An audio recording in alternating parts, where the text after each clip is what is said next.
புதக்குழியா இருந்தாலும் காப்பாத்தலாம். ஓலை மட்டை எல்லாம் இருக்குல்ல, தூக்கி போட்டு காப்பாற்றணும். புரிஞ்சா? எடி புதக்குழி இல்லை, இது வந்து இந்த இதுக்கு வேண்டி தோண்டி போட்டிருக்கிறாங்க, இந்த ஊற வைக்கிறதுக்கு வேண்டி ஊற வைப்பாங்கல்ல, கதம்பைய ஊற வச்சு அதுக்கு பிறகுதான் கயருக்கு அதை வந்து ப்ராசஸ் பண்ணுவாங்க அங்கே. அதுக்கு வேண்டி பண்ணுதான், மற்ற மாதிரி ஒன்றும் இல்லை. உங்களுக்கு ஸ்விம்மிங் தெரியும்ல, எல்லாருக்கும் தெரியும் இல்லையா?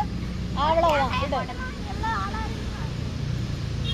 தேங்காய் நிறைய உள்ள விழுந்து கிடக்கு, ஆனால் தேங்காய் மிதக்க இல்லை செய்யும். என்ன ஒரு அதிசயம்! தேங்காய் ஏங்க மிதக்குது?